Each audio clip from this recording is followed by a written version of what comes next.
আজকে আমরা চলে যাচ্ছি গুলিস্তানে। আর এখন আমরা আছি রিক্সাতে, আপনারা দেখছেন। আর এই রিক্সা দিয়ে এখন আমরা চলে যাব আমাদের গাড়ি স্টেশনে।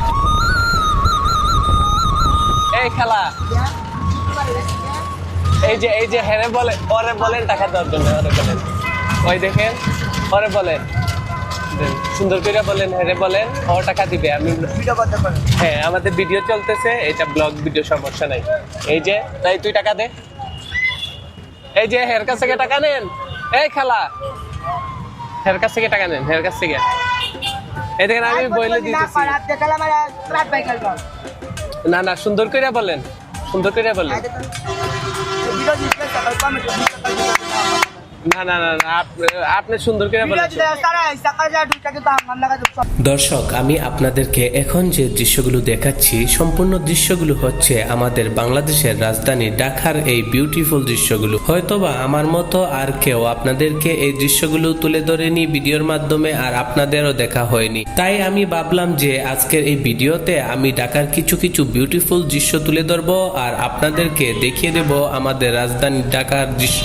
আমরা গুলিস্তানের উদ্দেশ্যে বাইর হয়েছিলাম, তবে আজকে এই দেখেন আমাদের আধা রাস্তায় আসার পর আমাদের গাড়ি, এই দেখেন এইখানে গাড়িটা নষ্ট হয়ে গেছে।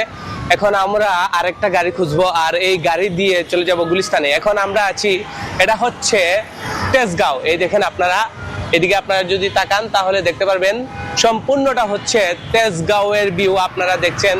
আর এই পাশ থেকে আবার আমাদের গাড়িটা চলে আসবে। এখন আমরা শুধু গাড়ির জন্য ওয়েট করতেছি, গুলিস্তানের গাড়ির জন্য। আমরা গাড়ি পেয়ে গেছি, আমাদের গাড়ি এখানে নষ্ট হয়েছিল, এই যে আমাদের নষ্ট গাড়িটা রাখলাম। আর এই যে আমরা এখন আস্তে আস্তে গাড়িতে উঠে পড়তেছি, দেখছেন আমরা গাড়ি পেয়ে গেলাম।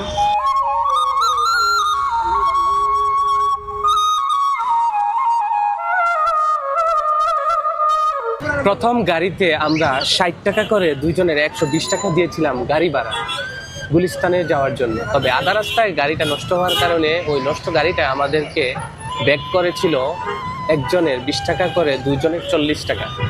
তবে এখন আমরা যেই দ্বিতীয় গাড়িতে উঠলাম, এই গাড়িওয়ালা মামা আমাদের থেকে কত ভাড়া চাইবে ওই সম্পর্কে তো আমার কোনো ধারণাই নেই।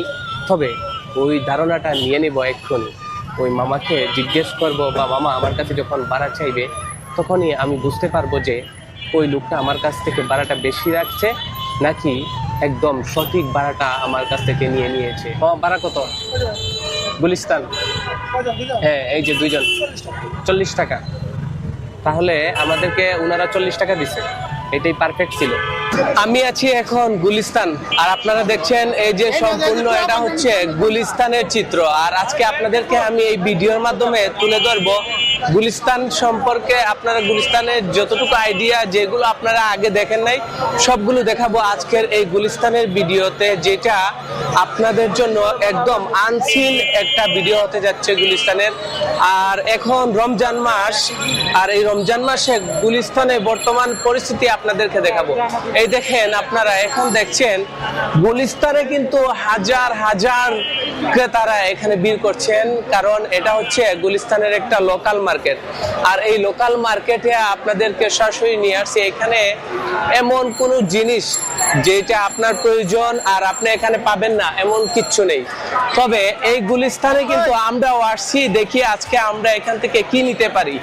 আর এখানে কিন্তু আপনারা দেখেই একদম বুঝতে পারতেছেন এখানে খুব জমজমাট একটা কিন্তু মার্কেট। আর এই মার্কেটে আপনাদেরকে আমি কি দেখাবো আর কোনটা দেখাবো না আমি আসলেই খুঁজে পাচ্ছি না। এখানে সবকিছু পাবেন, একটা ছেলে থেকে একটা মেয়ের একদম প্রয়োজনীয় পোশাক থেকে নিয়ে আরম্ভ করে আপনার প্রয়োজনীয় যে কিছু আছে, একটা শিশুর জন্য আপনারা যদি শপিং করতে চান তাহলেও এইখানের মধ্যে একটা শিশুরও যাবতীয় সবকিছু পেয়ে যাবেন।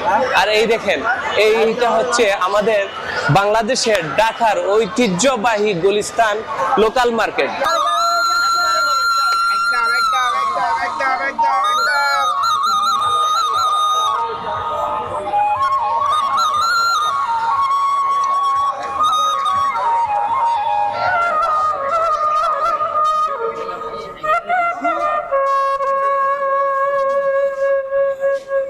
আপনারা দেখছেন আমি গুলিস্তানে আসছি, আর এই গুলিস্তানের সম্পূর্ণ দৃশ্য কিন্তু আপনাদেরকে আমি দেখিয়েছি। তবে আমি গুলিস্তানে এসে খালি যাই নাই, গুলিস্তান থেকে আমি এটা নিয়েছি মাত্র 250 টাকা করে। তো আপনারা যারা এই রকম টি শার্ট পরেন, এই টি শার্টটা 250 টাকা দিয়ে আমি জিতলাম নাকি হারলাম আপনারা অবশ্যই জানাবেন। সময় হয়ে গেল ইফতারের। গুলিস্তানের একটা রেস্টুরেন্টে সেরে নিলাম আজকের ইফতার, আর ইফতার শেষে আপনাদেরকে এই রাতের গুলিস্তান থেকে বিদায় নিচ্ছি। ভালো থাকবেন, সুস্থ থাকবেন, এবং আমার ভিডিওটি যদি আপনার কাছে একটু হলেও ভালো লেগে থাকে তাহলে লাইক দিয়ে আপনার মূল্যবান মতামত জানিয়ে বেশি বেশি করে শেয়ার করে দিন।